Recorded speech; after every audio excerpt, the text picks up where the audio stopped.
अगर तुम्हारे भी टेस्ट के अंदर मार्क्स कम आ रहे हैं तो उसका एक कारण ये हो सकता है कि तुम टेस्ट के बाद पेपर का एनालिसिस सही से नहीं कर रहे हो। So hello everyone, I am Prashant Sarva, third year MBBS student at AIIMS Rishikesh. और आज की वीडियो के अंदर मैं आपको ऐसा तरीका बताने वाला हूँ जिससे टेस्ट पेपर का सही से एनालिसिस करके तुम अपने मार्क्स इंक्रीज कर सकते हो। देखो, सब लोग क्या करते हैं, टेस्ट होने के बाद घर पे जाके पेपर को उठाते हैं, उसके अंदर कौन से क्वेश्चन सही हुए हैं, कौन से क्वेश्चन गलत हुए हैं और कौन से क्वेश्चन छोड़े हैं, ये सब कैलकुलेट करके अपने मार्क्स काउंट करते हैं और बस मैक्सिमम लोग यही करके रुक जाते हैं। लेकिन हमको क्या करना है इसके आगे, वो मैं इस वीडियो के अंदर बताने वाला हूँ। तो सबसे पहला स्टेप है, तुम लोग को क्या करना है, पेपर लेना है। पेपर लेने के बाद में उसके अंदर जो भी 180 क्वेश्चन आए हैं फिजिक्स के, केमिस्ट्री के और बायोलॉजी के, उनको अलग अलग से लिखना है कि मेरे कितने क्वेश्चन सही हुए हैं, कितने क्वेश्चन मेरे गलत हुए हैं और कितने क्वेश्चन मैंने अटेम्प्ट नहीं किए। ये 3 कैटेगरी तुमको सबसे पहले बनानी है। तो सब्जेक्ट वाइज ये 3 कैटेगरी बनाने के बाद में तुमको क्या करना है, अपने मार्क्स कैलकुलेट कर लेने हैं जो तुम हर बार करते हो। अब इसके आगे क्या करना है, जो भी क्वेश्चन तुम्हारे रॉन्ग हुए हैं उनको तुमको देखना है कि कौन से के अंदर तुमने सिली मिस्टेक किया है, कौन से के अंदर तुमने तुक्का मारा है और कौन सा तुमको जिसकी कन्फ्यूजन था या फिर तुमको जो है आ नहीं रहा था, ये देखना है।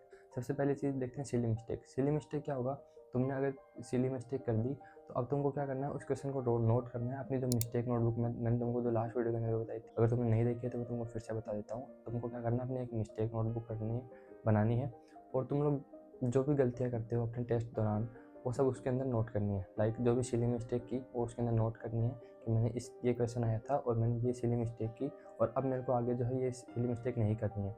और तुमको हर टेस्ट से पहले अपनी मिस्टेक नोटबुक को जो है अच्छे से पढ़ के जाना है, जिससे तुमको जैसे ही क्वेश्चन आएगा वैसा सेम टू सेम क्वेश्चन तो तुम्हारे दिमाग के अंदर क्लिक हो जाएगा पहले ही कि अब मेरे को ये गलती नहीं करनी है, क्योंकि तुमने बार बार वो देखा होगा ना मिस्टेक नोटबुक के अंदर कि मैंने पहले भी गलती करी है। तो एक बार गलती करने के बाद जो है तुम फिर से गलती नहीं करोगे।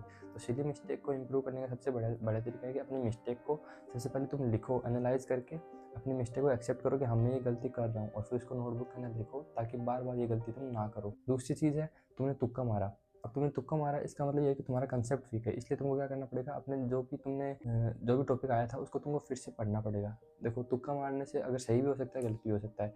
अगर तुम्हारा सही भी हुआ है तो तुमको फिर से उसको पढ़ना ही पड़ेगा, क्योंकि क्या पता नीट के एग्जाम के अंदर वो क्वेश्चन आए और तुम्हारा गलत हो जाए, कुछ भरोसा नहीं है। इसलिए जो टॉपिक है, जो छोटा सा स्मॉल टॉपिक जो है, जिसके जो भी क्वेश्चन आया था जहाँ से, बस उतने से टॉपिक को एक बार अच्छे से वापस पढ़ लो।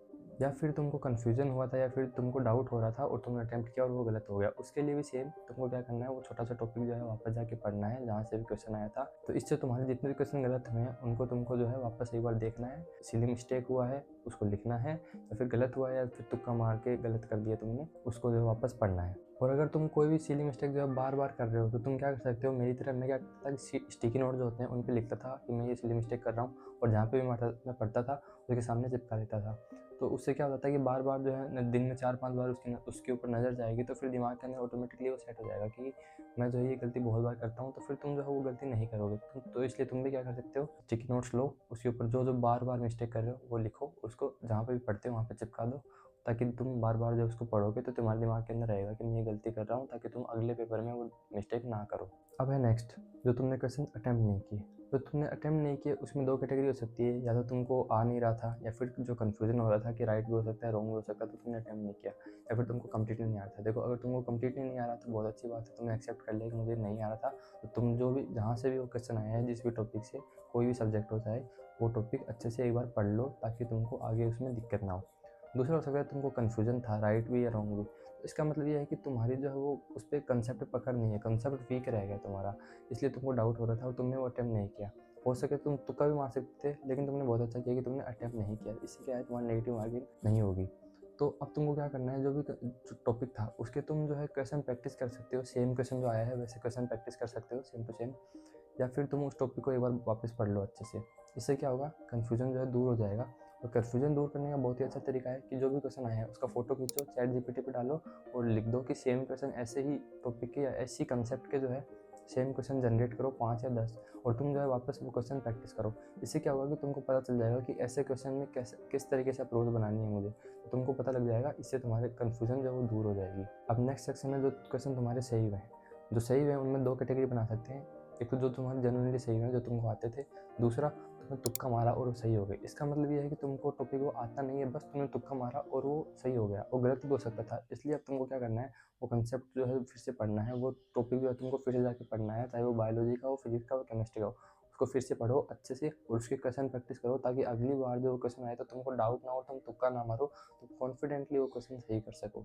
इसलिए तुमको फिर से वो टॉपिक पढ़ना है। तो टेस्ट एनालिसिस के अंदर तुमको सबसे पहले यही करना है कि जो भी क्वेश्चन तुमने अटैम्प्ट किए हैं उनको कैटेगराइज करो, जो तुम्हारे सही हैं, गलत हैं और तुमने अटैम्प्ट नहीं किए हैं। जो गलत हैं उनमें पहले ये दिमाग लगा के देखो कि मेरे कैसे गलत हुए हैं। सिली मिस्टेक कर दी, कैलकुलेशन मिस्टेक थी, तो इसके लिए तुम मिस्टेक नोटबुक में लिखो उसको और बार बार पढ़ोगे तो याद हो जाएगा कि मैं ये सिली मिस्टेक कर रहा हूँ, ये नहीं करनी। दूसरा है कि तुमको आ नहीं रहा था या फिर तुम तुक्का मार रहे हो, फिर नहीं आ रहा था, तो इसका एक कारण हो सकता है कि तुमको जो है वो टॉपिक अच्छे से याद नहीं हुआ है, तुमको या फिर वो कंसेप्ट समझ नहीं आया फिजिक्स या केमिस्ट्री का। तो इसलिए तुम क्या कर सकते हो भाई, टेस्ट के बाद में वापस वो टॉपिक लेकर बैठो और उसको उसी दिन ख़त्म कर दो, ताकि तुमको आगे दिक्कत ना हो। जो भी क्वेश्चन तुम तुक्का मार के सही कर रहे हो वो अभी सही हो रहा है, लेकिन आगे जाके कुछ पता नहीं है कि वैसा ही क्वेश्चन आए या फिर थोड़ा भी क्वेश्चन को चेंज किया तो वो गलत हो सकता है। इसलिए जो भी तुम तुक्के मार के सही किए हैं, इसलिए बहुत ही इंपॉर्टेंट है कि तुम जो है उस टॉपिक को रिवाइज़ करो। तुमको उस टॉपिक को रिवाइज़ करने की ज़रूरत है, ये तुम एक्सेप्ट करो और उस टॉपिक को रिवाइज़ करो। उसी दिन पेपर देके उसी दिन ख़त्म कर दो, ताकि तुमको आगे दिक्कत ना हो। अब एक बात करते हैं सिली मिस्टेक की। देखो सिली मिस्टेक जो है, सबसे पहले बायोलॉजी की बात करते हैं। बायोलॉजी के अंदर सिली मिस्टेक हो सकती है कि तुम जब क्वेश्चन पढ़ते हो तो तुमको correct, incorrect, not incorrect, not true, not false, ऐसे क्वेश्चन बहुत आते हैं जिससे एग्जामिनर जो है तुमको गलत करवा देता है। इसलिए मैं क्या करता था, जो भी क्वेश्चन आया है उसके अंदर लास्ट में लिखा होगा करेक्ट या इनकरेक्ट, उसको अच्छे से गोला कर लो। पहले इसको क्वेश्चन पढ़ते पढ़ते गोला कर लो और साइड में लिख दो कि इसके अंदर मुझे पूछा क्या है। नॉट इनकरेक्ट पूछा है मतलब कौन सा गलत नहीं है, तो तुमको लिख दो कि ट्रू पूछा है तो कौन सा ट्रू है चारों में से ये। फिर दूसरा हो सकता है कि बायोलॉजी के अंदर हम लोग क्या करते हैं, हम लोग को बहुत कॉन्फिडेंट होता है तो हम लोग जल्दी जल्दी में ना पहला या दूसरा ऑप्शन पढ़ते हैं, वो अपन को सही लगता है हम लोग टिक कर देते हैं। ये तुमको नहीं करना है।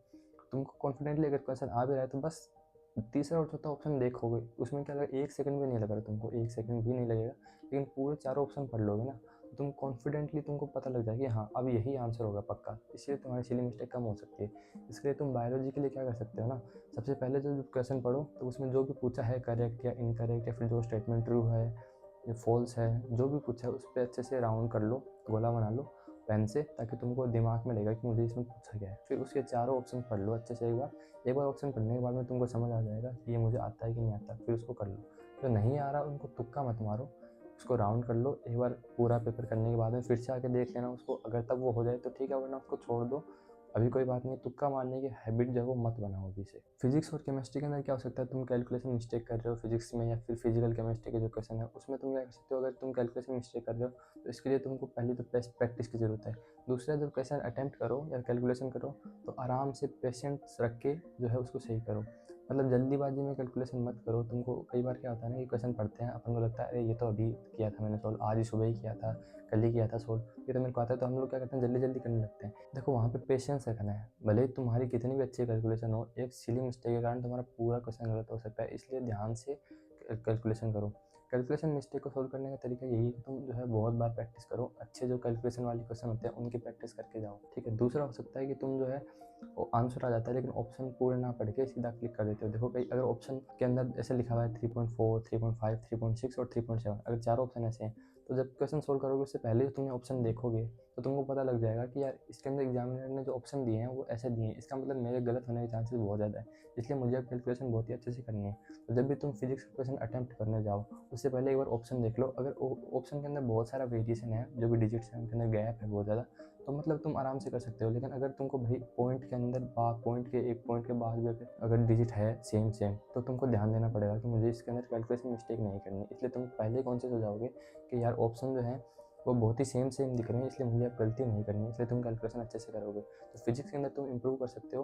पहले जो है क्वेश्चन पढ़ो, उसके बाद ऑप्शन देखो, फिर कैलकुलेशन शुरू करो। इससे तुमको आइडिया लग जाएगा कि कैलकुलेशन जो है इसके अंदर थोड़ी हार्ड होने वाली है, फिर मैं गलती कर सकता हूँ। कई क्वेश्चन के अंदर क्या होता है, 2 ऑप्शन करेक्ट लगते हैं अपन को। इसका मतलब हो सकता है कि या तो वो तुमको लग रहे हैं 2 करेक्ट, तो इसलिए तुम एक बार क्वेश्चन को अच्छे से पढ़ो, ऑप्शन अच्छे से पढ़ो।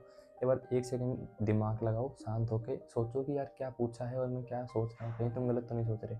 दूसरा हो सकता है कि ऑप्शन दोनों सही हैं लेकिन तुमसे ज़्यादा करेक्ट जो है, मतलब मोर राइट आंसर जो है वो पूछा है। इसके लिए तुम क्या करो, 10 सेकंड के लिए एक बार फिर से बैठ के सोचो डीपली।